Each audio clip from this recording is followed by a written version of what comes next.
बिस्मिल्लाहिर्रहमानिर्रहीम। अस्सलाम वालेकुम। क्या हाल है आप लोगों का? उम्मीद है सब ठीक ठाक होंगे। और आज हम आपके लिए लेकर आए मज़ेदार सा सालन। और सालन है लौकी गोश्त का, और गोश्त मैंने इस्तेमाल किया है बीफ का। इंतहाई मज़ेदार और झटपट तैयार होने वाली रेसिपी है। सर्दियों में बहुत अच्छी लगती है और आप इसको बनाने का तरीका भी बहुत इजी है।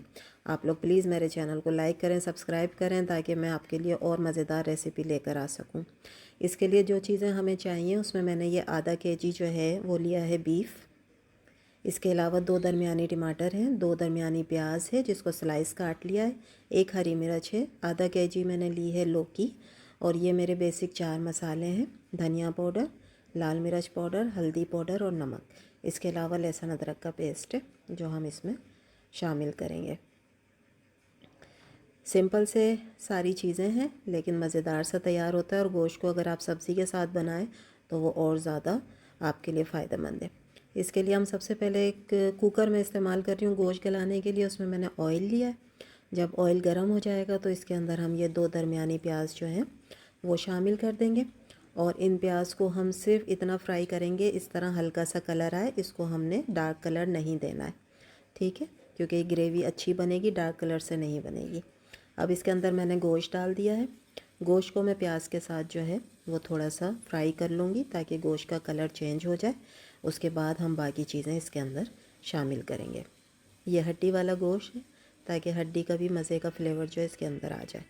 अब जब तकरीबन 5 मिनट भूनने के बाद मैं इसके अंदर लहसुन अदरक का पेस्ट डाल रही हूँ जो कि तकरीबन है 1.5 टेबल स्पून, ठीक है। वो हम इसमें डालेंगे ताकि ये लहसुन अदरक का जो पेस्ट अगर आप ज़्यादा इस्तेमाल करें ना तो वो अच्छा होता है, सेहत के लिए भी अच्छा है। बाकी ये कि जो गोश्त की महक होती है ना वो भी ख़त्म हो जाती है लहसुन अदरक ज़्यादा इस्तेमाल करने से, ठीक है। अब इसके साथ भूनने के बाद अब इसके अंदर जो हम दूसरी चीज़ें डालेंगे वो है ये मेरे बेसिक 4 मसाले: मिर्च, धनिया पाउडर, हल्दी और नमक। ये डालकर भी मैं इसको तकरीबन 1-2 मिनट भूनूंगी।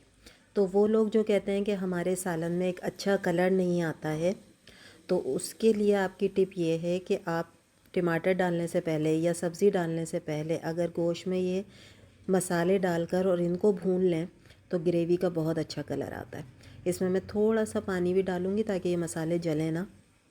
तकरीबन 1-2 टेबल स्पून मैंने सिर्फ पानी डाला है इसके अंदर। और इस मसालों को मैं गोश्त के साथ अच्छे तरीके से भून लूँगी, जिसका आप देखें गोश्त पे कितना अच्छा कलर आ गया, ठीक है। उसके बाद जो चीज़ें मैं इसमें शामिल करूँगी वो है टमाटर और हरी मिर्च। हरी मिर्च को मैंने 3 टुकड़ों में काट लिया है मोटा मोटा सा। और ये तेज़ नहीं होती हरी मिर्च ना, ये आजकल बड़ी अच्छी आई हुई है, सर्दियों में अच्छी आती हैं हरी मिर्चें, ठीक है। अब इनके साथ भी मैं इसको जो है 2-3 मिनट भून लूँगी टमाटर के साथ भी। लेकिन इसमें इस वक्त ना मैं टमाटर तोड़ूँगी ना प्याज तोड़ूँगी, ये सब्ज़ी के साथ ही पकेगा, गोश्त के साथ ही पकेगा टमाटर भी। ये जस्ट हमने सिर्फ इसको मिक्स करके 1-2 मिनट के लिए भूना है, ठीक है। ये देखें साबुत ही अभी टमाटर टूटे नहीं हैं। अब मैंने इसके अंदर जो है वो लौकी डाल दी है जो आधा केजी है। अब लौकी के साथ भी मैं इसको 2-3 मिनट भूनूँगी ताकि लौकी पे भी अच्छा सा कलर आ जाए, ठीक है। ये देखें अब ये पका नहीं है लेकिन कितना कलरफुल लग रहा है। इसमें हरी मिर्च, टमाटर और ये लौकी ये सब मिलकर कितना अच्छा कलर आ रहा है, ठीक है। अब मैं इसके अंदर जो है वो पानी डालकर और गोश्त गलने तक के लिए कुकर बंद कर दूँगी। तकरीबन 15 मिनट में जो है वो बीफ का गोश्त जो है वो तकरीबन 15 मिनट जो है वो लेता है गलने के लिए कुकर में, ठीक है। अब हम इसको अच्छी तरह मिक्स करके, पानी डाला है हमने और मिक्स करके अब मैं कुकर बंद कर दूँगी।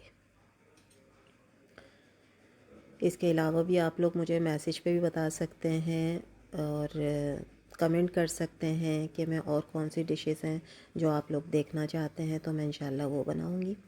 अच्छा, अब मैंने कुकर खोला है तकरीबन 15 मिनट के बाद, तो ये देखें गोश्त भी गल गया है और सब्ज़ी भी गल गई है। अब हमने इस सब्ज़ी को ना मैश नहीं कर देना है बिल्कुल, कहीं कहीं हमें जो है इस तरह लौकी के टुकड़े नज़र आने चाहिए और थोड़ी सी ग्रेवी भी होनी चाहिए, ठीक है। तो मैंने इसको भूना है। जब थोड़ा ऑयल ऊपर आ गया तो मैंने इसको डिश आउट कर दिया है और इस पर धनिया डाला है। और ये देखें इसका ग्रेवी कितनी अच्छी है, ये रोटी के साथ ना बहुत अच्छी लगती है। ऐसे एक लौकी गोश्त होता है जो बिल्कुल भुना हुआ होता है, ठीक है। हमने ये वो वाला नहीं बनाया है, हमने करी टाइप बनाया है और ये अच्छा भी लगता है।